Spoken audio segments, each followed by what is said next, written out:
আল্লাহ রাব্বুল আলামিন ইবাদত করার জন্যই মানুষকে তৈরি করেছেন। মানুষের কাজ হলো আল্লাহর গোলামি করা, আল্লাহর হুকুম পালন করা। এই হুকুম পালন করতে গিয়ে আল্লাহ পাক হুকুম পালনের জন্য বলছেন ওয়াবুদুল্লাহা ওয়া লা তুশরিকু বিহি শাইআ। ওয়াবুদুল্লাহ, আল্লাহর ইবাদত করো, আল্লাহর গোলামি করো, আর তার সাথে কোনো শরীক স্থাপন করো না। পৃথিবীর মধ্যে আমরা তো সুখ শান্তি চাই, দুনিয়ায় দুমুঠো খেতে চাই, দুই মুঠো যদি খেতে চাই, পড়তে চাই, পৃথিবীর মধ্যে যদি শান্তিতে থাকতে চাই, তাহলে ইবাদত করা লাগবে।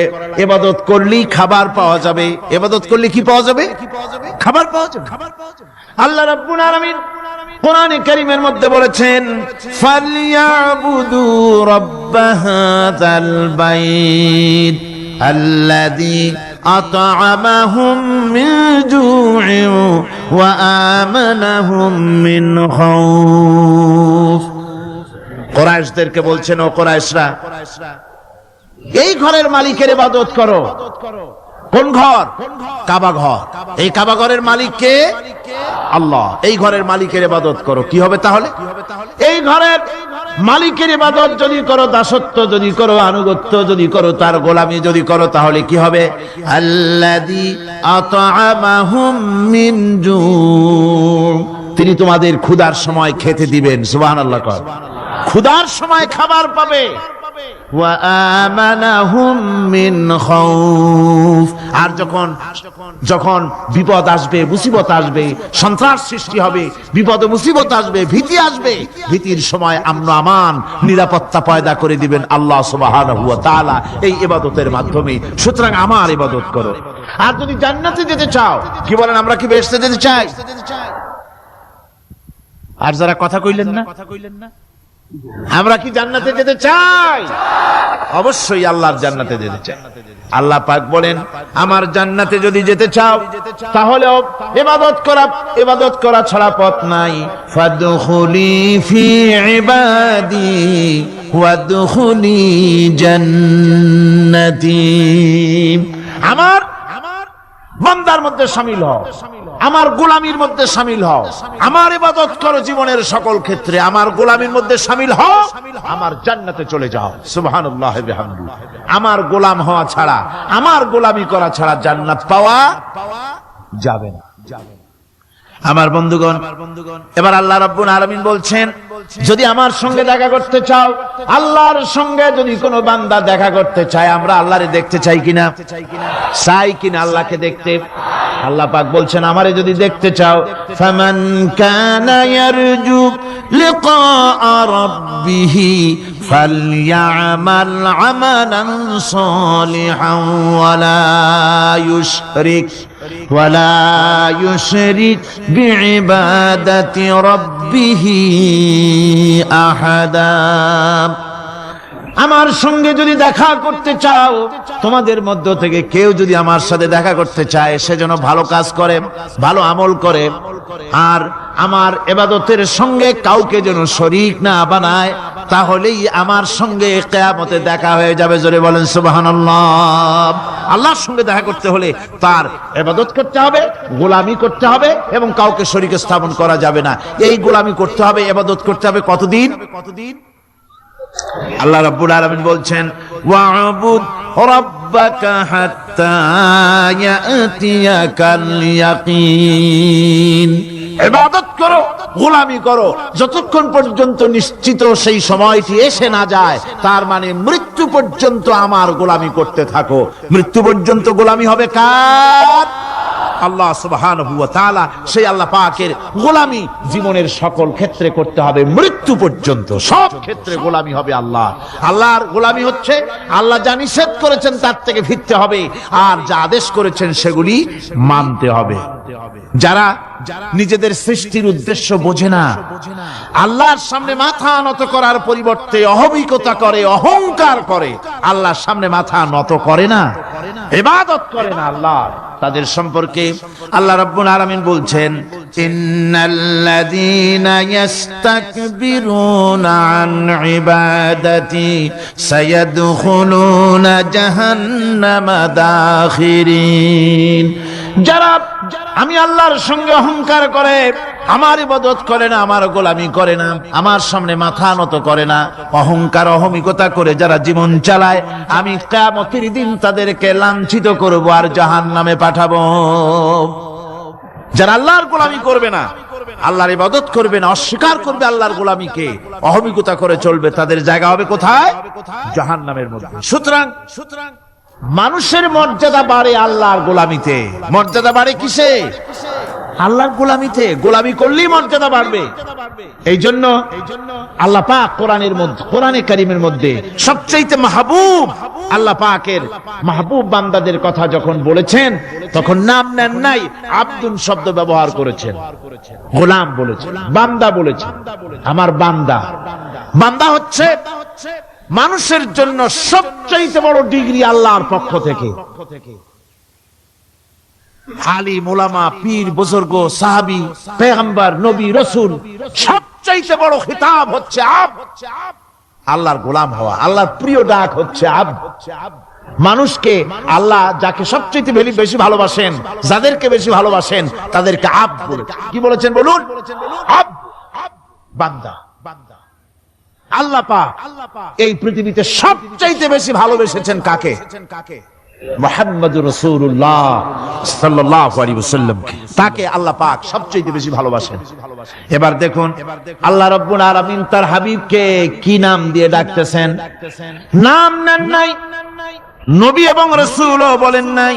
কোরআনে কারীমের ভিতরে রব্বুল আলামিন তার হাবিবকে আব বললেন। যেমন দেখুন, ইন কুনতুম ফি রাইবিম মিম্মা নাযালনা আলা আবদিনা, আমি যে কিতাব নাজিল করেছি আমার বান্দার উপরে, তোমাদের যদি সন্দেহ হয়, এই যে বান্দা আমার আব্দের উপরে নাজিল করেছি, এই আব্দকে মুহাম্মদ রাসূলুল্লাহ সাল্লাল্লাহু আলাইহি ওয়াসাল্লাম। অর্থাৎ সবচেয়ে প্রিয় ডাক হচ্ছে আল্লাহর পক্ষ থেকে বান্দার জন্য আব। স্নেহপূর্ণ ডাক, স্নেহপূর্ণ ডাক, মহব্বতপূর্ণ ডাক। অন্য আয়াতে আমরা দেখতে পাই, তাবারাকাল্লাযী নাযালাল ফুরকানা আলা আবদিহি লিয়াকুনা লিল আলামিনা নাযীরা। অতীব বরকতপূর্ণ সেই মহান সত্তা যিনি তার বান্দার উপরে ফুরকান নাজিল করেছেন। হুজুরের নাম নেন নাই, রাসূল বলেন নাই, বলেছেন আব। কি বলেছেন? আব, আমার বান্দা। এরপরে আল্লাহ রাব্বুল আলামিন অন্য আয়াতে বলেছেন, সুবহানাল্লাযী আসরা বিআবদিহি লাইলাম মিনাল মাসজিদিল হারামি ইলাল মাসজিদিল আকসা।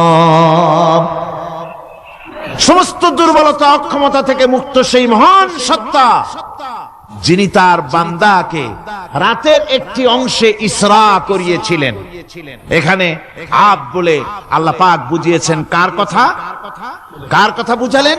রাসূল করিম সাল্লাল্লাহু আলাইহি ওয়াসাল্লামের কথা, তার কথাই বুঝালেন। তিনি হচ্ছেন আব। সুতরাং আবদিয়ত, গোলামি, আল্লাহর গোলামি হলো জীবনের সবচাইতে বড় কথা। আল্লাহর গোলাম হওয়ার চাইতে বড় আর কিছু নাই পৃথিবীতে। আমরা হচ্ছে আল্লাহর গোলাম। জোরে বলেন আমরা কি? আমরা যে গোলাম, সে কথা বলতে মনে হয় কারো কারো একটু লজ্জা লাগে যে আমি চৌধুরী মানুষ বা অমুক একটা লোক, অমুক একজন সম্মানী লোক, গোলাম আমি, এটা বলা কি লজ্জার কথা। এরকম একটু মনে মনে কোনো অসুবিধা কারো হয় নাকি? জোরে কোন তো আমরা কি? কার গোলাম? সুবহানাল্লাহ বিহামদিহি, আল্লাহর গোলাম। আমরা এমন মহান সত্তার গোলাম, মহান সত্তার বান্দা, যার সমকক্ষ এই পৃথিবীতে কেউ নাই, আকাশেও কেউ নেই। প্রচন্ড ক্ষমতার মালিক এমন এক মহান সত্তার গোলাম আমরা। সুতরাং গোলামিটা করতে হবে সব ক্ষেত্রে। গোলামিটা হচ্ছে না আমাদের গোলামি হচ্ছে না। আমাদের জমিনে আমরা জমিন চাষ করি, আল্লাহর গোলামি সেখানে করি না। জমিন চাষ করতে গিয়ে, লাঙ্গল দিয়ে চাষ করতে গিয়ে পরের জমিনের আইল ঠেলে না, এমন এলাকা খুব কম আছে। অবশ্য চট্টগ্রামের কথা ভিন্ন, এখানে ঠেলাঠেলি করে না, এখানেও করে। তো কেমন গোলাম হলাম? জমিনে চাষ করতেছি, পরের জমিনের আইল ঠেলতেছি, যা নিষেধ করা হয়েছে আমরা সেটা করতেছি। আল্লাহ নিষেধ করছেন সুদ খেও না, আমরা সে সুদের মধ্যে যাচ্ছি। আল্লাহ নিষেধ করেছেন জুয়া খেলতে, সেই জুয়া খেলা হচ্ছে। মদ খেতে নিষেধ করেছেন, সেই মদ খাওয়া হচ্ছে। অর্থাৎ যা যা নিষেধ করা হয়েছে সমাজের মধ্যে সেগুলি বেশি করে চলতেছে, ঠিক কিনা? তাহলে কি বান্দা হতে পারলাম? বান্দা হতে পারি নাই, গোলাম হতে পারি নাই। গোলাম হতে হবে আল্লাহ পাকের। কি হতে হবে জোরে কোন? গোলাম হতে হবে জীবনের সকল ক্ষেত্রে। আল্লাহর হক বান্দার উপরে কি, আর বান্দার উপরে আল্লাহর হক কি, এ ব্যাপারে একটি হাদিস এসেছে।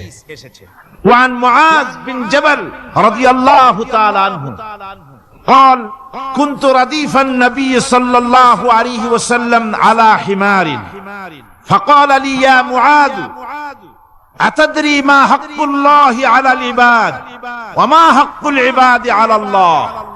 হযরত মুআজ বলছেন, আমি রাসূল করিম সাল্লাল্লাহু আলাইহি ওয়াসাল্লামের গাধার পৃষ্ঠে হুজুরের পেছনে বসা ছিলাম। হুজুর আমাকে জিজ্ঞেস করলেন, মুআজ তুমি কি জানো বান্দার উপরে আল্লাহর হক কি আর আল্লাহর উপরে বান্দার হক কি? কুলতু আল্লাহু ওয়া রাসূলুহু আ'লাম। বললাম আল্লাহ এবং তার রাসূল খুব ভালো জানেন। আমি কি করে জানবো? আল্লাহ এবং তার রাসূল খুব ভালো জানেন। ক্বালা হাক্কুল্লাহি আলাল ইবাদি আন ইয়াবুদুহু ওয়া লা ইউশরিকু বিহি শাইআ। বান্দার হক হচ্ছে আল্লাহর উপরে এই যে বান্দা গোলামি করবে আল্লাহ, ইবাদত করবে আল্লাহ, আর আল্লাহর সাথে কাউকে শরীক স্থাপন করবে না।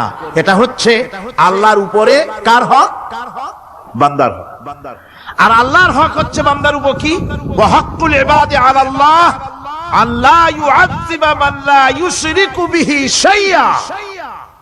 বান্দার উপরে আল্লাহর হক হচ্ছে যে বান্দা আল্লাহর গোলামি করবে আর শরীক স্থাপন করবে না আল্লাহর সাথে, আল্লাহ তাকে শাস্তি দিবেন না।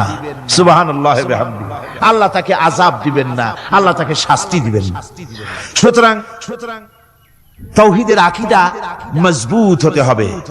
আখিরাতের কামিয়াবি এর উপরে নির্ভরশীল। আমরা যদি আখিরাতে কামিয়াবি চাই, কি বলেন, আখিরাতে কি আমরা জীবনের সফলতা চাই? জোরে বলেন, সফলতা চাই। আখিরাতের কামিয়াবি যদি চাই, জাহান্নাম থেকে যদি বাঁচতে চাই, বেহেশতে যদি যেতে চাই, তাহলে আকীদাকে মজবুত করতে হবে। আল্লাহর সাথে কাউকে শরীক স্থাপন করা যাবে না। এবং আল্লাহ সৃষ্টিকর্তা, কোরআনে পাকের শিক্ষা অনুযায়ী আল্লাহরে বিশ্বাস করি, এতটুকুন কথা বললেই তাওহীদের হক আদায় হয় না। তাওহীদের হক হচ্ছে আল্লাহ পাককে সৃষ্টিকর্তা, পালনকর্তা, বিধানদাতা, রিজেক দাতা, কল্যাণ দাতা সবকিছু হিসাবে মানতে হবে। কাকে? আল্লাহ পাককে। জোরে সোরে বলুন, কাকে মানতে হবে? সমস্ত ক্ষমতা হচ্ছে আল্লাহ। সমস্ত ক্ষমতা কার? আল্লাহর নাম নিতে শরম করে না? তাহলে জোরে সোরে কোন সমস্ত ক্ষমতা কার?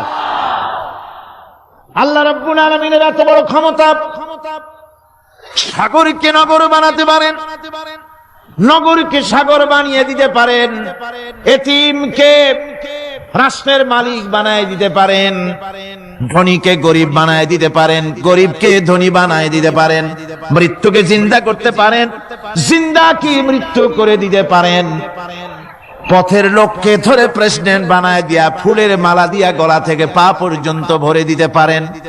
আবার আল্লাহ যদি নারাজ হয়ে যান, প্রেসিডেন্টের ফুলের মালার পরিবর্তে জুতার মালা গলায় দিয়া জেলখানার মধ্যে ঢুকাইয়া দিতে পারেন। তাহলে ক্ষমতাটা কার? বিশ্বাস করেন? সমস্ত ক্ষমতার মালিক আল্লাহ। আকীদা মজবুত হতে হবে। আমার মুসলমান ভাইরা, আকীদায় গড়বড় যদি হয়ে যায়, তাওহীদ বুঝতে যদি ভুল করেন, জীবন বরবাদ হয়ে যাবে। আর কিছু যদি না পারেন, অন্তত ঈমান ও আকীদাকে মজবুত করে যদি আল্লাহর দরবারে উঠতে পারেন, ফাকাদ ফাজা ফাওজান আযীমা। বিরাট কামিয়াবি আসবে কিয়ামতে যদি আকীদাটাকে মজবুত করে না ওঠা যায় আল্লাহর দরবারে। সেজন্য আমি কোরআন আমাদেরকে কি শিখালো সেই কথাই বলছি। আল্লামাল কোরআন, কোরআন কি শিখায়ছে? তাবিজ শিখায় নাই, কোরআন আমাদেরকে শুধুমাত্র মাথা ঝুলে ঝুলে তেলাওয়াত এটা শিখায় না। কোরআন তেলাওয়াত করতে হবে, বুঝতে হবে, আমল করতে হবে। কোরআন শিখাচ্ছে। কে শিখাচ্ছে? কোরআন। তার মানে কে? আল্লাহ। কে শিখাচ্ছে? আল্লাহ সুবহানাহু ওয়া তাআলা শিখাচ্ছে। বান্দা শোনো ভালো করে। وَيَمْسَسْكَ اللَّهُ بِضُرٍّ فَلَا كَاشِفَ لَهُ إِلَّا هُوَ। আল্লাহ যদি তোমার কোনো ক্ষতি সাধন করতে চান তাহলে সেই ক্ষতি থেকে তোমাকে কেউ রক্ষা করতে পারবে না। এটা হবে ঈমান। এটা কি? এই ঈমান যদি মনের মধ্যে আসে আপনি বিরাট শক্তিশালী বিপ্লবী শক্তিতে পরিণত হয়ে যাবেন। আপনার যদি ঈমান থাকে যে দুনিয়ার কোন গুলির উপরে, কোন বুলেটের উপরে যদি আমার নাম লেখা থাকে, সারা পৃথিবী ওই গুলিবিদ্ধ হওয়া থেকে আমাকে বাঁচাইতে পারবে না। আর কোন গুলির উপরে, কোন বুলেটের উপরে যদি আমার নাম লেখা না থাকে তাহলে গোটা বিশ্ব একযোগে প্রচেষ্টা করেও আমাকে গুলিবিদ্ধ করতে, এটার নাম কি? ঈমান। তাই আল্লাহ বলছেন যে আমি যদি কারো ক্ষতি করি তাহলে এই ক্ষতি থেকে তাহলে তাকে কেউ বাঁচাইতে। وَيَمْسَسْكَ بِخَيْرٍ فَهُوَ عَلَى كُلِّ شَيْءٍ قَدِيرٌ। আর আল্লাহ রাব্বুল আলামিন যদি কারো কল্যাণ করতে চান তাহলে তার কল্যাণকে কেউ ফিরায় দিতে পারে না। কল্যাণ থেকে কেউ তাকে কল্যাণ থেকে মাহরুম করে দিতে পারে না। তার মানে হলো আল্লাহ যদি কাউকে চুল ধরে, মাথা ধরে, কল্লা ধরে উপরের দিকে টানে আর দুনিয়া যদি তার পাও ধরে নিচের দিকে টানে তাহলে দুনিয়া পারবে? পারবে? আল্লাহ কল্যাণ করতে চাইলে কেউ ঠেকাইতে পারবে না, আর আল্লাহ অকল্যাণ করতে চাইলেও তার থেকেও কেউ বাঁচতে। ওয়াহুয়াল কাহিরু ফাওকা ইবাদিহি ওয়াহুয়াল হাকীমুল খাবীর। তিনি তার বান্দাদের উপরে একচ্ছত্র আধিপত্য রাখেন, একচ্ছত্র ক্ষমতার অধিকারী তার বান্দার উপরে, সমস্ত জিনিসের উপরে তিনি ক্ষমতা রাখেন। তিনি মহান বিজ্ঞানময়। এই তাওহীদ খুঁজে নিতে হবে। তাওহীদ অর্থাৎ আল্লাহ পাককে সমস্ত ক্ষমতার মালিক মনে করতে হবে। দেখুন আমাদের জাতির পিতা কে? আমাদের জাতির পিতা মনে আছে তো? ভুল টুল করেন না তো? ভুল টুল করবেন না। আমাদের জাতি আত্মভোলা, মাঝে মধ্যে ভুল টুল করে বসে, আন্দাজে ভান্দাজে একটা বানায় বসে। আসলে জাতির পিতা মুসলমানদের কে? ইব্রাহিম আলাইহিস সালাম তাওহীদকে খুঁজছেন। এই কোরআন শরীফ আল্লাহ পাক বলছেন তাওহীদ তালাশ করতেছেন। কে স্রষ্টা? সর্বোচ্চ ক্ষমতার মালিক কে? হযরত ইব্রাহিম আলাইহিস সালাম তার এই তাওহীদ খোঁজার, তাওহীদ অন্বেষণ কাহিনীটাকে রব্বুল আলামিন কোরআনে কারীমের ভিতরে জায়গা দিয়ে দিলেন দুনিয়ার মানুষকে বোঝাবার জন্য, শোনাবার জন্য। ফালাম্মা জান্না আলাইহিল লাইলু রাআ কাওকাবান ক্বালা হাযা রাব্বী। যিনি রব সন্ধান করছেন, কে আমার স্রষ্টা? সর্বোচ্চ ক্ষমতার মালিককে, আইনদাতাকে, বিধানদাতাকে, স্রষ্টাকে কে? তিনি তাকে খুঁজছে। মনের ভিতরে চিন্তা, মস্তিষ্কে চিন্তা। হঠাৎ করে রাত এলো। পশ্চিম গগনে সুন্দর এক তারকা উদিত হলো, সান্ধ্য তারা। সন্ধ্যার সময় যে তারাটা ওঠে সেটা ছোট না বড়? বড়। সেটা সারা রাত থাকে না অল্প সময় থাকে? অল্প সময় থাকে। শান্ত তারা দেখে ইব্রাহিম আলাইহিস সালাম বললেন হাযা রাব্বী, পেয়ে গেছি আমার রব, এটাই আমার রব, এটাই হচ্ছে আমার স্রষ্টা, এটাই হচ্ছে সর্বময় ক্ষমতার মালিক। আল্লাহ পাক বলেন, ইব্রাহিম আলাইহিস সালাম তাকিয়ে থাকলেন। কিছুক্ষণ পরে এই তারকা যখন অস্তমিত হয়ে গেল, ইব্রাহিম আলাইহিস সালাম তখন বললেন ফালাম্মা আফালা ক্বালা লা উহিব্বুল আফিলিন। যে জিনিস অস্তমিত হয়ে যায় তাকে আমি মহব্বত করি না, পছন্দ করি না, সে রব হতে পারে না। যে রব হবে তার আবার উদয় অস্ত কিসের? কিছুক্ষণ পরে চন্দ্র উদিত হলো, চাঁদ দেখে ইব্রাহিম আলাইহিস সালাম বললেন, ফালাম্মা রাআল কমারা বাযিগান ক্বালা হাযা রাব্বি। চাঁদ দেখে বললেন, এটাই আমার রব, এটাই আমার স্রষ্টা, এটাই আমার বিধানদাতা। فلما أفل قال لئن لم يهدني ربي لأكونن من القوم الضالين। চাঁদ যখন অস্তমিত হয়ে গেল, ইব্রাহিম আলাইহিস সালাম তখন বললেন, আমার প্রকৃত পক্ষের যিনি প্রভু, যিনি আমার রব, তিনি যদি আমারে সত্যিকারের পথ না দেখান তাহলে আমি গোমরাহ হয়ে যাব, গোমরাহদের পথভ্রষ্টের অন্তর্ভুক্ত হয়ে যেতে পারি। চিন্তা করতেছেন আমার রবকে। তারকা দেখলাম অস্তমিত হয়ে গেল, চাঁদ দেখলাম ডুবে গেল, তাহলে আমার রবকে। সকাল চলে যাওয়ার পর যখন দেখলেন পূর্ব দিগন্ত থেকে সূর্য উদিত হয়েছে ডগমগ করে, সূর্যকে দেখে তিনি বললেন, ফালাম্মা رأى الشمس بازغة قال هذا ربي هذا أكبر। সূর্যকে দেখে বললেন, এটাই আমার রব, আর এটাই বড় রব। যেহেতু চাঁদের আলো ছিল স্নিগ্ধ, সূর্যের আলো অত্যন্ত প্রখর, চাঁদের দিকে তাকানো যেত, সূর্যের দিকে তাকানো যায় না। এটাই আমার রব এবং বড় রব। হযরত ইব্রাহিম আলাইহিস সালামের এই ভুলও ভেঙে গেল। সন্ধ্যার আগমনে সূর্য যখন অস্তমিত হয়ে গেল, ইব্রাহিম আলাইহিস সালাম তখন ঘোষণা করলেন, ফালাম্মা আফালাত ক্বালা ইয়া কওমি ইন্নী বারিউম মিম্মা তুশরিকুন। সূর্য অস্তমিত হয়ে গেলে পরে তিনি বললেন, ইয়া কওমি, ও আমার জাতি, তোমরা যে জিনিস দিয়ে শিরক করো আল্লাহ রাব্বুল আলামিনের সাথে, আমি তার থেকে সম্পূর্ণ মুক্ত। আমি তোমাদের অন্তর্ভুক্ত, মুশরিক নই। আমার রবকে আমি চিনে ফেলেছি। সুবহানাল্লাহ, আমার রবকে আমি চিনেছি। ইব্রাহিম আলাইহিস সালাম ঘোষণা করলেন, ইন্নী ওয়াজ্জাহাতু ওয়াজহিয়া লিল্লাযী ফাতারাস সামাওয়াতি ওয়াল আরদা হানিফা। জানেন আপনারা এটা? পড়েন, ইন্নী ওয়াজ্জাহাতু ওয়াজহিয়া লিল্লাযী ফাতারাস সামাওয়াতি ওয়াল আরদা হানিফা ওয়ামা আনা মিনাল মুশরিকিন।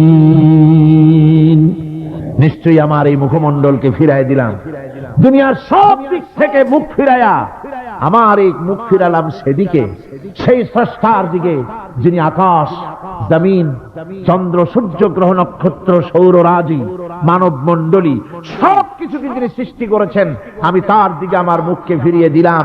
তিনি ছাড়া কোনো রব নাই, প্রভু নাই, আর আমি মুশরিকদের অন্তর্ভুক্ত নহি। হযরত ইব্রাহিম আলাইহিস সালাম তাওহীদকে বুঝে ফেললেন, আল্লাহকে চিনে ফেললেন। আমার বন্ধুগণ, আজ মুসলমান হয়ে আমরা আল্লাহকে চিনতে পারি নাই, আল্লাহর ওয়াহদানিয়তকে আমরা বুঝতে পারি নাই। একদিকে আমরা মুসলমানও, আর একদিকে আমরা মূর্তিও গড়ি, আবার মূর্তির পূজাও আমার মুসলমানেরা করে থাকে। জোরে কোন নাউযুবিল্লাহ। ভাস্কর্যের নাম করে মূর্তি তৈরি করা হচ্ছে বিভিন্ন জায়গায়, হচ্ছে না? আমার ভাইয়েরা, ভাস্কর্যের নাম করে, চেতনার নাম করে শহরে শহরে, বিশ্ববিদ্যালয়ের অঙ্গনে মূর্তি বানানো হতেছে, আর বলা হচ্ছে অমুক চেতনা, এটা অমুকের চেতনা, তমুকের চেতনা, এটা ভাস্কর্য বলা হতেছে। আসলে সমস্ত মূর্তি হতেছে মূর্তি। এই মূর্তিগুলি বিনাশ করার জন্যই আল্লাহর নবী এসেছিলেন। হুজুরকে প্রশ্ন করা হয়েছে, লিমা বয়স্তা, কেন প্রেরিত হয়েছেন, দুনিয়ায় কেন এসেছেন? নবী বলেছেন, বয়স্তু লিকাসরিল আসনাম, এসেছি পৃথিবীর বুকে মূর্তি বিনাশ করার জন্য। জোরে বলেন সুবহানাল্লাহ। মূর্তি ধ্বংস করার জন্য এসেছি। আল্লামা ইকবাল, বিশ্ব কবি, কবি সম্রাট আল্লামা ইকবাল বলছেন, বুত শিকন উঠ গয়ে বাকি জু রহে বুতগর হ্যাঁ, बुत शकन उठ गए बाकी जू रहे बुतगर है था बेराहिम पिदर और पिसर आजर है बुत शकन उठ गए যারা প্রতিমা ভাঙতে এসেছিল পৃথিবীতে তারা বিদায় হয়ে গিয়েছেন আজকে যারা বেঁচে আছে তারা ইসলামের নামে মুসলমানের নামে প্রতিমা তৈরি করছে মূর্তি তৈরি করছে था बेराहिम पिदर और पिसर आजर है এক সময় ছিল এমন যখন আজরের ঘরে ইব্রাহিম পয়দা হয়েছে আর আজ ইব্রাহিমের ঘরে আজর পয়দা হচ্ছে বন্ধুগণ আল্লাহর ইবাদত পরিপূর্ণভাবে আল্লাহর জন্যই হতে হবে মূর্তির সাথে মূর্তি তৈরি করার সংস্কৃতির সাথে মুসলমানদের কোনো সম্পর্ক থাকতে পারে না জোরে বলেন পারে পারে না বিশ্ববিদ্যালয়ের অঙ্গনে রাস্তার মোড়ে মোড়ে চেতনার নাম করে মূর্তি যারা বানাচ্ছেন গায়ের জোরে আল্লাহর কসম আল্লাহর দরবারে উঠতে হবে একদিন সেদিন মজা টের পাবে কারে বলে চেতনা মূল চেতনা তো সেদিন জাগ্রত হবে আজকে তো আসল চেতনা আসে নাই চেতনা হবে সেই দিন চেতনা কারে কয় চেতনা কত প্রকার এবং উহা কি কি উদাহরণ সহরে বুঝাইয়া দেওয়া হবে আমার ভাইরা মাথা জায়গায় যেয়ে দেখবেন কি শুধু মাথাই দেখবেন আপনারও একটা মাথা দেখবেনও মাথা আল্লাহ পাক তো গোটা ময়দান ভরে দিয়েছেন আলহামদুলিল্লাহ আমি প্রথম দিন বলেছিলাম কোরআনের মাহফিলের চাইতে শ্রেষ্ঠ মাহফিল আল্লাহর আকাশের নিচে জমিনের উপরে আর নাই হাদিস শরীফের ভিতরে এসেছে এই মাহফিলে যখন আপনি আসতেছিলেন হাজার হাজার ফেরেশতা আপনার পেছনে পেছনে এসেছে আপনার আমলনামায় নেকি লিখেছে রাসূলুল্লাহ বলছেন বান্দারা যখন কোরআন শোনার জন্য আল্লাহর জিকিরের জন্য কোরআনের জন্য যখন বসে যায় আল্লাহর রহমতের ফেরেশতারা মাহফিলের চতুর্দিকে তারা ঘিরে দাঁড়িয়ে যায় আকাশ পর্যন্ত এই মাহফিল ঘেরাও হয়ে আছে ফেরেশতা দিয়া কি দিয়া কার কথা আল্লাহ রাসূলের ফেরেশতা দিয়ে গোটা মাহফিল ঘেরাও হয়ে আছে আকাশ পর্যন্ত তারা দাঁড়িয়ে আছে ফেরেশতারা বলতে থাকে রব্বুল আলামিন তোমার বান্দারা যতক্ষণ রাস্তায় ছিল ততক্ষণ নেকি লিখেছি এখন মাহফিলে বসে গেছে এখন কি করি আল্লাহ পাক বলেন আমার ফেরেশতারা আমার বান্দারা যতক্ষণ মাহফিলে বসে থাকবে ওদের প্রত্যেক শ্বাস এবং প্রশ্বাসের বিনিময়ে 10-10 করে নেকি লিখতে থাকো প্রত্যেকটি শ্বাস প্রশ্বাসের বিনিময়ে নেকি লেখা হচ্ছে সুবহানাল্লাহ আপনারা পাড়ায় জান্নাতে বসে আছেন মাজালিসুল ইলম হিয়া রাওদাতুম মিন রিয়াদিল জান্নাহ এটা জান্নাতের টুকরায় আপনারা বসে আছেন জোরে কোন সুবহানাল্লাহ কারো বাপের কথা বলা হচ্ছে না কার্ল মার্কসের কথা নয় লেনিনের কথা নয় পৃথিবীর কোন মানুষের কথা নয় কথা হচ্ছে আমার আল্লাহর কথা কার কথা আর হচ্ছে তার হাবিব বিশ্বনবী জনাব মুহাম্মদ রাসূলুল্লাহ সাল্লাল্লাহু আলাইহি ওয়াসাল্লামের কথা আমার ভাইয়েরা সুতরাং তাওহীদকে বুঝতে হবে বিশ্বাস করতে হবে তাওহীদের উপরে জীবন গড়তে হবে তাওহীদ হচ্ছে বিশ্ব মানবতার জন্য ঐক্যের প্রতীক তাওহীদই পারে বিশ্ব মানবতাকে ঐক্যবদ্ধ করতে আর কোনো জিনিসই পারে না আমার ভাইরা কোরআনে কারীম বলছে কুল ইয়া আহলাল কিতাবি তাআলাউ ইলা কালিমাতিন সাওয়াইন বাইনানা ওয়া বাইনাকুম আল্লা না'বুদা ইল্লাল্লাহ ঐক্যের কথা বিশ্বব্যাপী মানব মণ্ডলীর ঐক্যের কথা ইউনিটির কথা স্বাধীনতার গ্যারান্টির কথা মানবতার কথা মানুষকে বেঁচে থাকার কথা হে নবী বলুন হে আহলে কিতাবেরা এসো তোমরা আর আমরা এমন একটা কথায় ঐক্যবদ্ধ হই যা তোমাদের জন্য আর আমাদের জন্য সমভাবে প্রযোজ্য কথাটা কি কথাটা হচ্ছে আল্লাহ না'বুদা ইল্লাল্লাহ আল্লাহ ছাড়া কারো গোলামি করব না আল্লাহ ছাড়া কারো গোলামি করব না এটা মানো ও দুনিয়ার মানুষ খ্রিস্টান হও, ইহুদি হও, হিন্দু হও, নাসারা হও, আওয়ামী লীগ হও, বিএনপি হও, জাসদ হও, খাসদ হও, বাসদ হও, যাই হও না কেন, যারা মানুষ সব এক হয়ে যাও, আল্লাহ ছাড়া কারো গোলামি করব না।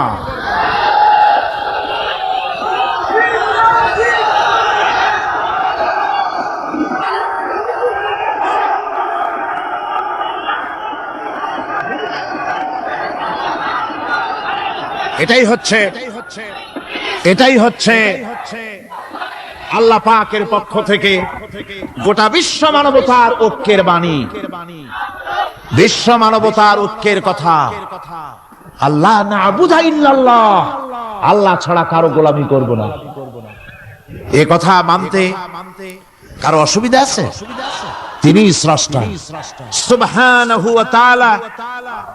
তিনি বলছেন, পৃথিবীর মানুষেরা তোমাদের সৃষ্টি করেছি আমি, সুতরাং ঘোষণা করো আল্লাহ ছাড়া কারো গোলামি করব না। সকলের জন্য কি সুন্দর কথা, সাওয়াইন বাইনানা ওয়া বাইনাকুম, তোমাদের জন্য আর আমাদের জন্য সমান।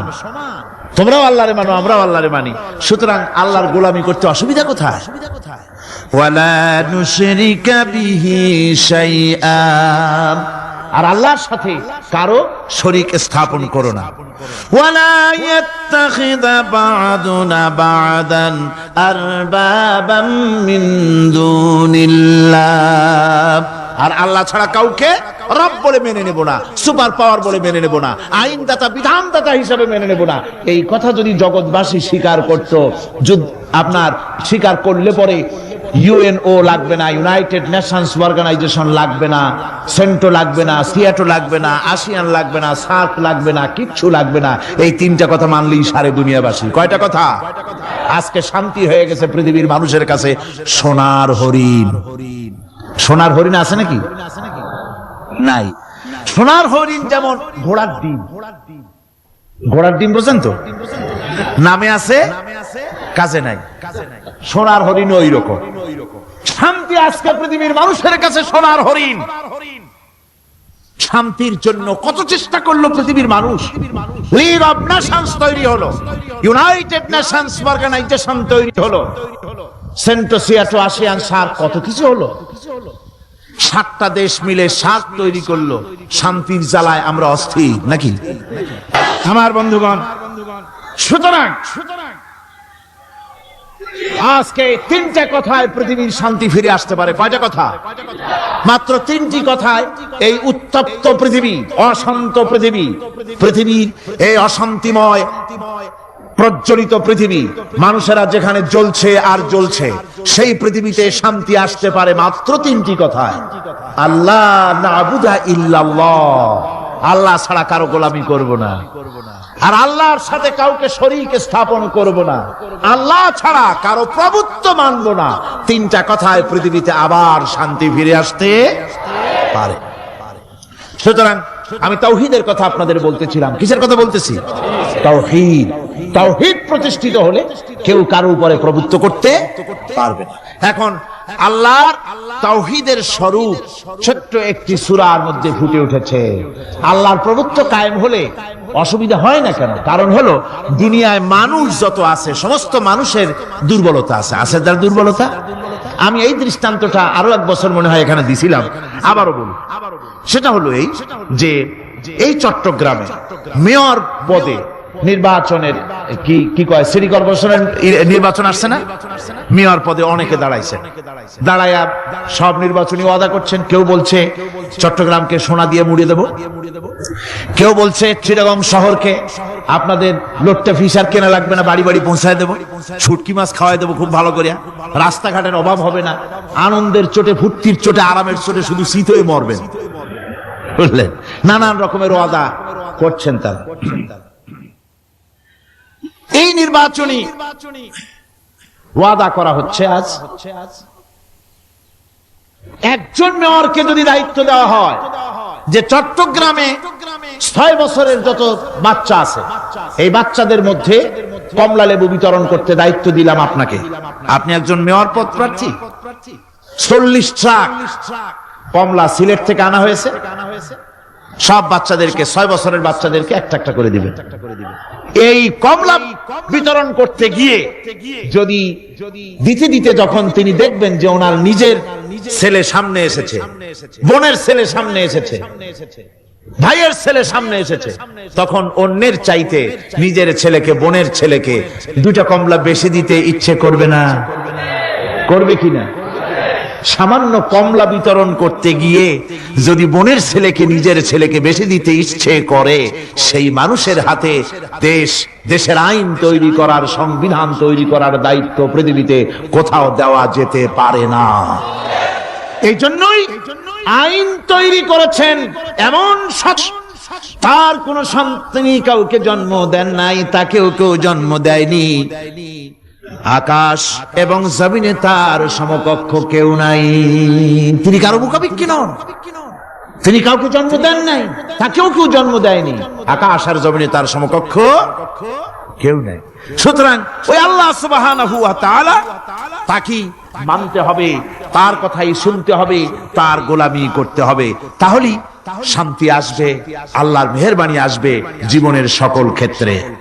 আল্লাহ মাত্র এক, তার ক্ষমতা গুণাবলীতে কোনো অংশীদার নাই। আল্লাহ কয়জন? আল্লাহ কয়জন? এক আল্লাহ, অদ্বিতীয়, তার কোনো শরীক নেই, তার কোনো অংশীদার নেই। কোরআনে কারীম আল্লাহ রাব্বুল আলামিন বলছেন, وجعلوا لله شركاء الجن وخلقهم وخرقوا له بنين وبنات بغير علم। একই কথা জানা সত্ত্বেও আল্লাহর সাথে শরীক বানায়ো না, আল্লাহর সাথে কাউকে অংশীদার বানায়ো না। তার কোনো ছেলে নাই, মেয়ে নাই, অথচ তিনি সবাইকে সৃষ্টি করেছেন। সুবহানাহু ওয়া তাআলা আম্মা ইয়াসিফুন। পবিত্রতা সেই আল্লাহ পাকের, এবং তিনি তার সম্পর্কে যে চিন্তা করে লোকেরা যা কিছু বলে, এর থেকে আল্লাহ পাক ঊর্ধ্বে। আল্লাহ সন্তান স্থাপন করে তারা বলে যে আল্লাহর ছেলে আছে। নাউযুবিল্লাহ। কোরআন শরীফে আল্লাহ পাক বলেছেন খ্রিস্টানেরা আল্লাহর ছেলে বানাইছে। ওয়াকালাতিন নাসারাল মাসীহ ইবনুল্লাহ। খ্রিস্টানেরা বলেছে মসিহ হচ্ছে আল্লাহর পুত্র। নাউযুবিল্লাহ। আবার ইহুদিরা, তারা বসে থাকলো না, ইহুদিরা বলল ওয়াকালাতিল ইয়াহুদু উযায়রুন ইবনুল্লাহ। ইহুদিরা বলল উযায়র হচ্ছে আল্লাহর পুত্র। নাউযুবিল্লাহ। আবার আরেক শ্রেণীর লোক হলো, তারা বলল পৃথিবীতে যত মেয়ে আছে সমস্ত মেয়েগুলি হলো ফেরেশতাগুলি, সব মেয়ে, আর মেয়েগুলি সব আল্লাহ। নাউযুবিল্লাহি মিন যালিক। আল্লাহ রাব্বুল আলামিন প্রতিবাদ করলেন, আলাকুমুয যাকারু ওয়া লাহুল উনসা তিলকা ইযান কিসমাতুন দিযা। কি তোমরা সমস্ত পুত্র সন্তানগুলি নিজের জন্য নিয়ে নিলে, আর কন্যা সন্তানগুলি দিলে আমাকে, কেমন তোর ভাগ করলে এটা? আল্লাহ পাকের কোনো সন্তান নাই, আল্লাহ রাব্বুল আলামিনের কোনো সন্তান নাই, স্ত্রী নাই, পুত্র নাই, কেউ নাই। আল্লাহ পাক বলেন বাদিউস সামাওয়াতি ওয়াল আরদ। আসমান এবং জমিনের উদ্ভাবক হচ্ছেন তিনি। আন্না ইয়াকুনু লাহু ওয়ালাদুন ওয়া লাম তাকুন লাহু সাহিবা। তিনি তো, তার সন্তান হবে কি করে? তার তো জীবন সঙ্গিনী নাই, তার তো স্ত্রী নাই। আল্লাহ বলছেন আমার তো স্ত্রী নাই, অথচ তোমরা আমার সন্তান বানাচ্ছ। অথচ আমি সবকিছুকেই সৃষ্টি করেছি। সবকিছুর স্রষ্টা কে? যালিকুমুল্লাহু রাব্বুকুম লা ইলাহা ইল্লা হুয়া খালিকু কুল্লি শাইইন ফা'বুদুহু ওয়া হুয়া আলা কুল্লি শাইইন কাদির। যালিকুমুল্লাহু রাব্বুকুম, তিনি এই হচ্ছে তোমাদের আল্লাহ, তিনি তোমাদের রব। তিনি ছাড়া কেউ নাই, সব কিছুর স্রষ্টা তিনি, তারই ইবাদত করো। সব জিনিসের উপরে একমাত্র তিনি ক্ষমতা রাখেন, তার চাইতে ক্ষমতাশীল, ক্ষমতাধারী, শক্তিশালী পৃথিবীতে আর কেউ হতে পারে না। আমার বন্ধুগণ, আল্লাহ রাব্বুল আলামিনের শক্তি, তার ক্ষমতার কথা আল্লাহ পাক আরেকটি আয়াতের মধ্যে বলেছেন, যে আয়াতটা নামাজের পরে আমরা পড়ি। কি আয়াত কোন তো? বলতে পারবেন? প্রত্যেক নামাজের পরে পড়ি আয়াতুল কুরসি। আয়াতুল কুরসি এমন একটা আয়াত, এই আয়াতটি সম্পর্কে রাসূল করিম সাল্লাল্লাহু আলাইহি ওয়াসাল্লাম বলেছেন, ফরজ নামাজের পরে, প্রত্যেক ফরজ নামাজের পরে যে ব্যক্তি আয়াতুল কুরসি পড়বে, আল্লাহ রাব্বুল আলামিন কিয়ামতের দিন আল্লাহর তার প্রতি দায়িত্ব হবে একটাই, যে আল্লাহ পাক ওই ব্যক্তিকে জান্নাত দিয়ে দিবেন। সুবহানাল্লাহ। কেন? এই আয়াতের মধ্যে কি আছে? এই আয়াতে আছে আল্লাহ পাকের তাওহীদের কথা স্পষ্ট করে বলা হয়েছে। আল্লাহু লা ইলাহা ইল্লা হুয়াল হাইয়ুল কাইয়্যুম। পড়েন সবাই, আল্লাহু লা ইলাহা ইল্লা হুয়াল হাইয়ুল কাইয়্যুম। আল্লাহ তিনি, যিনি ছাড়া কোনো ইলাহ নাই, তিনি সদা জাগ্রত, তিনি চিরঞ্জীব। লা তাখুযুহু সিনাতুন ওয়ালা নাওম।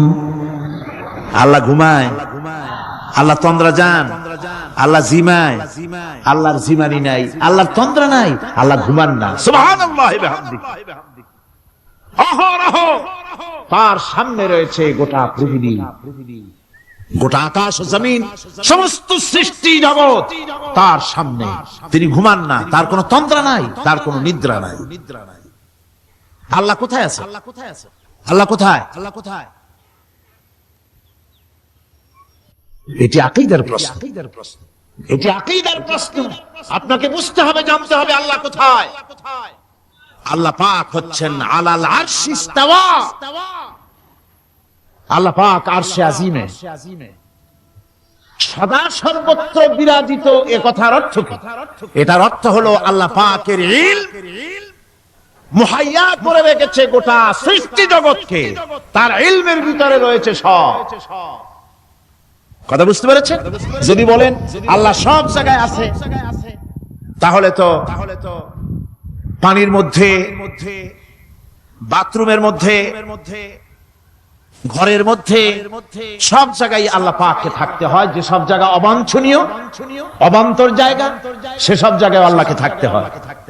মূল কথা হচ্ছে আল্লাহ সব জায়গায় আছেন, তার অর্থ আল্লাহ পাক আরশের উপরে আছেন। আরশ ইস্তাওয়া, তিনি সর্বত্র বিরাজমান। এ কথার অর্থ হলো আল্লাহর ইলমে, আল্লাহর জ্ঞানের মধ্যে, আল্লাহর নজরের সামনে, আল্লাহর চোখের সামনে গোটা সৃষ্টি জগৎ রয়েছে। সুবহানাল্লাহি ওয়া বিহামদিহি। সুতরাং তার ঘুম নাই, তার নিদ্রা নাই, তার তন্দ্রা নাই। তাই বলে মাঝে মধ্যে খুব ক্লান্ত হন নাকি? না, ক্লান্তি তাকে স্পর্শ করে না। আল্লাহ পাক বলেন, লাহু মা ফিস সামাওয়াতি ওয়া মা ফিল আরদ। আকাশ আর জমিন কার?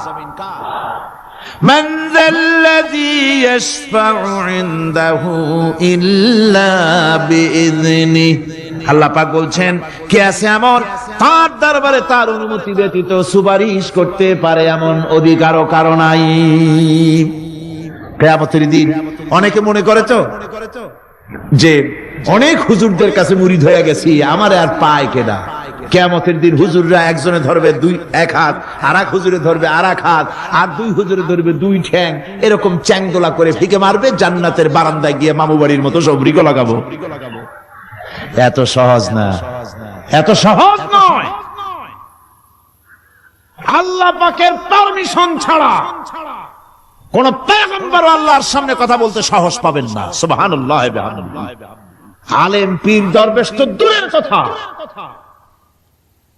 মাযাল্লাযী ইয়াশফাউ ইনদাহু ইল্লা বিইযনিহি। আল্লাহর পারমিশন ছাড়া কেউ কথা বলার সাহস পাবে না কিয়ামতের দিন আল্লাহর দরবারে। সুতরাং অন্যের উপরে নির্ভর করবেন না। যত বড় পীর হোক, অন্যের উপরে নির্ভর করবেন না, নির্ভর করবেন আমলের উপরে। আমল কিসের উপরে? আমল। আমল তৈরি করতে হবে আর ভরসা করতে হবে রহমতের উপরে, আল্লাহর রহমত। কিসের উপরে? আল্লাহর রহমতের উপরে ভরসা করতে হবে। আমার ভাইরা, আল্লাহ পাক বলেন ইয়ালামু মা বাইনা আইদিহিম ওয়া মা খালফাহুম। বান্দার অগ্রপশ্চাৎ সবই তিনি জানেন, বান্দার সামনে পেছনে ডানে বামে সব খবর তিনি রাখেন। ওয়ালা ইউহিতুনা বিশাইইম মিন ইলমিহি ইল্লা বিমা শাআ। আল্লাহর জ্ঞাত বিষয়সমূহের মধ্যে মানুষের কোনো অধিকার নাই আল্লাহর জানা বিষয়গুলি আয়ত্ত করে, এমন অধিকার কোনো মানুষের নাই। তবে আল্লাহ ইচ্ছে করে যদি কিছু তার নিজের জ্ঞান থেকে জানান, সেটা স্বতন্ত্র কথা। ওয়াসিআ কুরসিয়্যুহুস সামাওয়াতি ওয়াল আরদ। তার সাম্রাজ্য সমগ্র আকাশ এবং জমিন জুড়ে তারই সাম্রাজ্য। সাম্রাজ্য কার? রাজত্ব কার? বাদশাহী কার? ওয়ালা ইয়াউদুহু হিফযুহুমা ওয়া হুয়াল আলিয়্যুল আযীম। এই সবের রক্ষণাবেক্ষণ এমন কোন কঠিন নয় যা তাকে ক্লান্ত করে দিতে পারে। সুবহানাল্লাহ ওয়া বিহামদিহি। আকাশ এবং জমিন, সমস্ত সৃষ্টি জগৎ, এগুলি এমন কোন ব্যাপার না আল্লাহর কাছে যেগুলি সব কন্ট্রোল করতে গিয়ে তিনি ক্লান্ত হন, শ্রান্ত হন, বিশ্রাম নিতে হয় না। এগুলি কোনো ক্লান্তি শ্রান্তি আল্লাহ পাককে স্পর্শ করেন না। তিনি হচ্ছেন মহান, তিনি এক মহান সত্তা, মহান স্রষ্টা। আল্লাহর জ্ঞান এবং ক্ষমতা সর্বাধিক, সবচাইতে বেশি জ্ঞান এবং ক্ষমতা আল্লাহ সুবহানাহু ওয়া তাআলা। তার চাইতে বড় ক্ষমতা, তার চাইতে বেশি জ্ঞান আর কারো হতে পারে না। কোরআনে কারিমে আল্লাহর জ্ঞান এবং ক্ষমতা আর গুণাবলী সম্পর্কে আল্লাহ পাক বলছেন, এগুলি আমাদের জানা দরকার। আল্লাহকে শুধু আল্লাহ হিসেবে মানলে হবে না, তার গুণ জানতে হবে, তার ক্ষমতা জানতে হবে। আল্লাহর গুণ, আল্লাহকে বিশ্বাস করতে হবে তার গুণ সহকারে। আল্লাহর বিশ্বাস করবেন কি সহ? গুণ সহ। সাপকে ভয় করতে হবে তার বিষের জন্য, তার বিষ আছে, বিষ সহকারে ওকে ভয় করতে হবে। সাপকে বিষ সহকারে ভয় করতে হবে। বাঘকে আপনাকে আক্রমণ করতে পারে সেই ভয় করে আপনাকে বিশ্বাস করতে হবে। আগুন জ্বালাই দিতে ভয় করে, সেই বিশ্বাস করে ভয় করতে হবে। আল্লাহ রাব্বুল আলামিনকে বিশ্বাস করতে হবে তার গুণাবলী সহকারে। এমনি আল্লাহ আছেন এই কথাটুকুন বলাই যথেষ্ট নয়। কোরআনে কারীম বলছে, হুয়াল্লাহুল্লাযী লা ইলাহা ইল্লা হুয়া আলিমুল গায়বি ওয়াশ শাহাদাতি হুয়ার রাহমানুর রহিম। তিনি আল্লাহ, যিনি ছাড়া কোনো ইলাহ নাই, তিনি পরম দাতা, তিনি দয়ালু। আল্লাহর এভাবে বিশ্বাস করতে হবে। হুয়াল্লাহুল্লাযী লা ইলাহা ইল্লা হুয়াল মালিকুল কুদ্দুসুস সালামুল মুমিনুল মুহাইমিনুল আজিজুল জব্বারুল মুতাকাব্বির। তিনি বাদশা, তিনি আল্লাহ, যিনি ছাড়া কোনো ইলাহ নাই। তিনি বাদশা, তিনি মহান, তিনি পবিত্র, তিনি শান্তির ধারক, তিনি নিরাপত্তার আধার, রক্ষণাবেক্ষণকারী একমাত্র তিনি। তিনি পরাক্রমশালী, সর্বজয়ী, তার উপরে কারো কোনো ক্ষমতা নাই। সুবহানাল্লাহি আম্মা ইউশরিকুন। আল্লাহ পাক পুত পবিত্র তারা যে সমস্ত জিনিস দিয়ে আল্লাহর সাথে শরীক স্থাপন করে।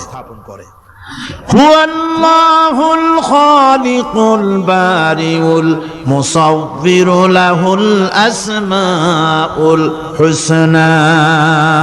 তিনি আল্লাহ, যিনি সৃষ্টিকারী, যিনি পরিকল্পনাকারী, আকার আকৃতি রচনাকারী।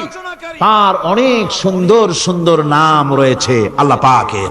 সুতরাং আপনারা মুনাজাত করার সময়, দোয়া করার সময়, আল্লাহ বাগদাদের ওসিলায় আমারে মাফ করো, খাজা বাবার ওসিলায় মাফ করো, আজমিরের ওসিলায় মাফ করো না, হারাম। মুসলমান বলবে, আল্লাহ তোমার রহমান নামের ওসিলায় আমারে মাফ করো। সুবহানাল্লাহ পড়ে, জোরে কোন সুবহানাল্লাহ। আল্লাহ তোমার রহিম নামের ইজ্জতে আমাকে মাফ করো, তোমার জালাল, তোমার জালালের ইজ্জতে আমাকে মাফ করো। তুমি গফুর, তুমি গফার, তুমি আল্লাহ, তোমার চাইতে বড় কেউ নাই। আল্লাহ, তোমার ইজ্জত, তোমার শানের কসম, তোমার শানের ওসিলায় তুমি আমাকে মাফ করে দাও। তোমার শান, তোমার বরকত, তোমার রহমান নামের বরকতে আল্লাহ আমি গরিব মানুষ, আমারে পয়সা দাও, আমি ঋণগ্রস্ত, আমাকে ঋণ মুক্ত করে দাও। এইভাবে আল্লাহ পাকের, আল্লাহ বলেছেন আমার আসমাউল হুসনা, আমার সুন্দর সুন্দর নাম আছে, ফাদউ বিহা, আমার নাম সুন্দর সুন্দর নাম দিয়ে আমারে ডাকো। বলেন সুবহানাল্লাহ। কার নাম ধরে ডাকবেন? কার নাম ধরে ডাকবেন? খবরদার ভুল করবেন না, খবরদার ভুল করবেন না। আল্লাহকে দিয়ে ডাকো, আল্লাহর কাছে বলুন সব কথা। কাকে বলবেন? ইউসাব্বিহু লাহু মা ফিস সামাওয়াতি ওয়া মা ফিল ইউসাব্বিহু লাহু মা ফিস সামাওয়াতি ওয়াল আরদ ওয়া হুয়াল আজিজুল হাকীম। আসমান জমিনে যা কিছু আছে সব আল্লাহর পবিত্রতা ঘোষণা করছে, আল্লাহর তাসবিহ পড়ছে। তুমি শুধু গাফেল, তুমি আল্লাহরে ডাকো না। তোমার মরণ হয় গিয়ে কোথায় কবর আছে, মাজার আছে, ওই সব জায়গায় গিয়ে মরো আল্লাহরে থুইয়া। আজীব তামাশা, আজীব তামাশা। দুনিয়ার সব আল্লাহর জিকির করছে, আল্লাহর স্মরণ করছে, আল্লাহর তাসবিহ পড়ছে। জোরে কোন সুবহানাল্লাহ। আমার ভাইরা, আমরা কার কথা বলছি? মুহাব্বতের সাথে বলেন কার কথা? আমার আল্লাহকে কেউ যদি অন্তরের অন্তঃস্থল থেকে একবার যদি ডাকে আল্লাহ, আমার ভাইরা, মনের ডাক আর মুখের ডাক একরকম। दिल से जो बात निकलती है असर रखती है पर नहीं मगर ताकते परवाज रखती है। অন্তর থেকে যে কথা বেরোয় সে কথা প্রভাব বিস্তার থাকে, ডানা নাই কিন্তু ওড়ার ক্ষমতা রাখে। অন্তর থেকে কথা বলা, মুখের কথা বলা আলাদা। কলিজার অন্তরের অন্তঃস্থল থেকে, হৃদয়ের কন্দর থেকে কেউ যদি একটা বার বলে আল্লাহ, কোন বান্দা যদি অন্তরের অন্তঃস্থল থেকে একবার যদি আল্লাহকে ডাকে আল্লাহ, আল্লাহ পাক 70 বার সাড়া দিয়া বলেন বান্দা কি চাও, আমি হাজির। কি চাও? আমি তোমার কাছে আছি। সুবহানাল্লাহ, সুবহানাল্লাহ। এই আল্লাহ রাব্বুল আলামিন কে মহব্বত করতে হবে। তাওহীদের তাকাজা, তাওহীদের মূল বক্তব্য হচ্ছে ভালোবাসতে হবে আল্লাহকে। কাকে ভালোবাসতে হবে? বউর চাইতে, মায়ের চাইতে, বাপের চাইতে, সন্তানের চাইতে, জীবনের চাইতে তাকে ভালোবাসতে হবে। আল্লাহ সুবহানাহু ওয়া তাআলা তাকে ভালোবাসতে হবে। আল্লাহ রাব্বুল আলামিন বলেন ওয়া মিনান নাসি মান ইয়াত্তাখিযু মিন দুনিল্লাহি আনদাদান ইউহিব্বুনাহুম কাহুব্বিল্লাহ। আল্লাহর যারা আল্লাহ ছাড়া অপর শক্তিকে আল্লাহর প্রতিদ্বন্দ্বী মনে করে তারা আল্লাহকে ছেড়ে অন্যকে বেশি ভালোবাসে। আর ঈমানদাররা কি করে? ওয়াল্লাযীনা আমানু আশাদ্দু হুব্বান লিল্লাহ। যারা নাকি ঈমানদার তারা জীবনের সব চাইতে আল্লাহ রাব্বুল আলামিনকে বেশি ভালোবাসে। আল্লাহকে বেশি ভালোবাসে যারা নাকি ঈমানদার। সুতরাং আল্লাহকে বেশি ভালোবাসতে হবে, মুহাব্বত করতে হবে আল্লাহকে বেশি। আল্লাহ পাককে তাওহীদের মূল বক্তব্য আল্লাহকে বেশি ভালোবাসো। তাওহীদের মূল বক্তব্য হচ্ছে আল্লাহ পাককেই সিজদা করো। সিজদা কারে করবেন? কারে করবেন? আল্লাহ পাক বলেন ওয়া মিন আয়াতিহিল লাইলু ওয়ান নাহারু ওয়াশ-শামসু ওয়াল কামার। আল্লাহ পাকের অসংখ্য নিদর্শনাবলীর মধ্যে তার নিদর্শন হতেছে তিনি চাঁদ সৃষ্টি করেছেন, সূর্য সৃষ্টি করেছেন। লা তাসজুদু লিশ-শামসি ওয়ালাল কামার ওয়াসজুদু লিল্লাহিল্লাযী খালাকাহুন্না ইন কুনতুম ইয়্যাহু তা'বুদুন। চন্দ্রকে সিজদা করো না, সূর্যকে সিজদা করো না, যেহেতু চাঁদ আর সূর্যকে আমি আল্লাহ তৈরি করেছি। সিজদা কেবল মাত্র আমি আল্লাহ রাব্বুল আলামিনকে করবে, আর কারো সামনে নয়। সিজদা কেবল মাত্র কার? আমার দেশের লোকেরা বোঝে না, অনেক পীর সাহেবের সামনে গিয়াও কি করে? আবার কদম বুসিও করে। কদম বুসি করতে গিয়া সিজদার মতো হয়ে যায়, মাথা নিচু করে। যে ব্যক্তি কদম বুঝি করতে গিয়ে মাথা নিচু করলো আর সার করলো, সে যদি বাধা না দিল, তাহলে সে কদম বুঝি যে করলো আর বাধা যে দিল না, দুজন কুফরির মধ্যে শামিল হয়ে গেল। সেজদা কাউকে করা যাবে না আল্লাহ ছাড়া। কাকে করতে হবে? একবার রাসূল করিম সাল্লাল্লাহু আলাইহি ওয়াসাল্লাম যাচ্ছিলেন পথ দিয়া, জঙ্গল থেকে একটা উট বেরিয়ে এসে হুজুরের পায়ের উপরে চুমা খাইলো, সেজদার মতোই করলো। সাহাবায়ে কেরাম বলেন, ইয়া রাসূলুল্লাহ, জঙ্গলি উটের কি খুশকিসমত, হুজুরের পায়ের উপরে চুমা খাইলো, মাথা লাগালো। হুজুর যদি অনুমতি দিতেন, আপনারে সেজদা দিয়ে আমরা ধন্য হতাম। নবীজি বলেন, খবরদার, এই পৃথিবীর কোন মানুষ কোন মানুষকে সেজদা দিতে পারে না।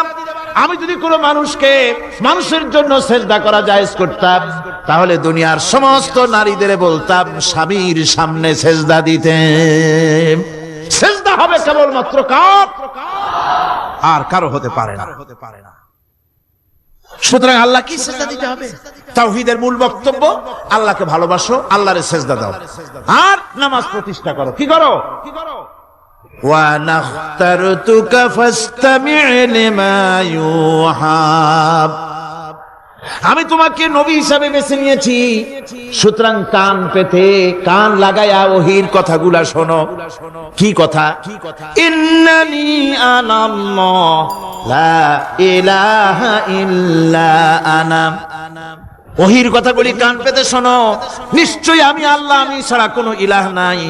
ফা'বুদনি ওয়াকিমিস সালাতা লিযিকরি।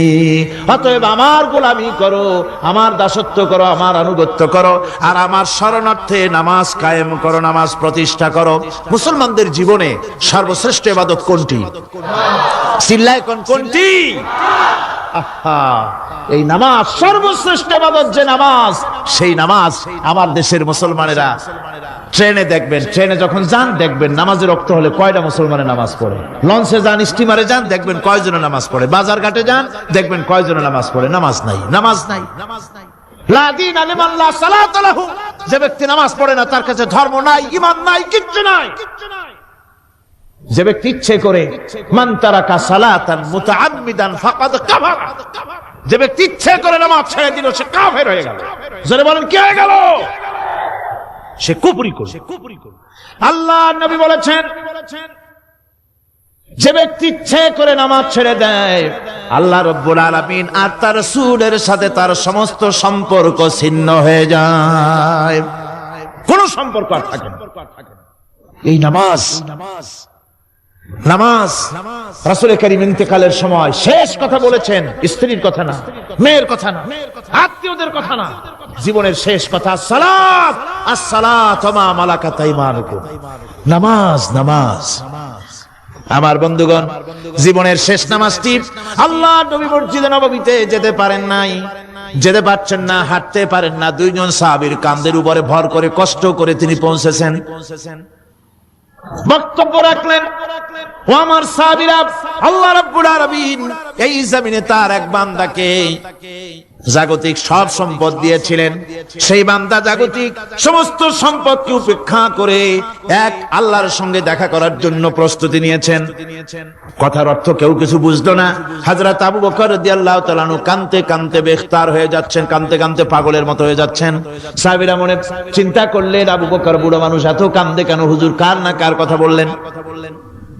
জ্ঞান বৃদ্ধ, বয়োবৃদ্ধ হযরত আবু বকর বুঝতে পেরেছেন, তামাম পৃথিবীর জাগতিক সম্পদ আল্লাহ দিতে চেয়েছেন তার হাবিবকে। তার হাবিব সমস্ত সম্পদকে উপেক্ষা করে মাওলার সঙ্গে দিদার করার জন্য প্রস্তুতি নিয়েছেন। তার মানে হলো অতি বিলম্বে আমরা সাহাবীরা রাসূলের থেকে জনমের মতো এতিম হয়ে যাব। হুজুর বললেন, আজ থেকে মসজিদে নববীর সমস্ত দরজাগুলি বন্ধ হয়ে যাবে, শুধু আবু বকরের দরজাটা খোলা থাকবে। হযরত আবু বকরের কে দায়িত্ব দিয়ে রাসূল পাক হুজরা শরীফে চলে গেলেন। পরবর্তী নামাজের রক্তে এশা রক্ত হয়ে গিয়েছে। সাহাবীরা অনেকক্ষণ অপেক্ষা করে হযরতে আবু বকর রাদিয়াল্লাহু তাআলা আনহুকে ইমামতির জায়গা দিয়ে দিলেন। তিনি নামাজ শুরু করলেন, পিছনে সাহাবারা কান্দা শুরু করে দিলেন। তাদের মনের ধারণা হলো আল্লাহর নবীর পিছনে নামাজ পড়া জীবনে আমাদের আর কিসমতে হবে না। সাহাবীরা কাঁদতেছেন। আল্লাহ নবী জ্বরে একবার বেহুশ হয়ে পড়েন, আবার হুশে আসেন। নবীজি হুশে এসে হযরত আয়েশাকে জিজ্ঞেস করেন, আয়েশা রে, এখন কোন সময়? হযরত আয়েশা বলেন, হুজুর নামাজে রক্ত হয়ে গেছে। সাহাবায়ে কেরাম আপনার অপেক্ষা করে জামাত শুরু করে দিয়েছেন। হুজুর বলেন, দরজাটা খুলে দাও, আমি একটু দৃশ্যটা দেখি। দরজা খুলে দেওয়া হলো। হযরত আয়েশার কাঁধের উপরে ভর করে হুজুর মাথা উঁচু করে মসজিদে নববী নামাজের দৃশ্য দেখে কিছুক্ষণ তাকায় থেকে শুয়ে পড়লেন। হুজুরের দুই চোখ দিয়ে পানি বেয়ে পড়তে লাগলো। হযরত আয়েশা বলেন, হুজুর নামাজের দৃশ্য দেখে কাঁদেন কেন? আল্লাহর নবী বলেন, আয়েশা রে, এটা কোনো দুঃখের বাণী নয়, আমার চোখে পানি এসেছে, বড় তৃপ্তির বাণী। আজকে নামাজের যে জামাতের দৃশ্য দেখলাম, এই জামাতকে কায়েম করার জন্য তায়েফের ময়দানে আমার রক্ত দিয়ে তায়েফের ময়দান রঞ্জিত হয়েছে, ওহদের ময়দানে আমার দামদান মোরাও শহীদ হয়েছে, সাহাবায়ে কেরাম জীবন দিয়ে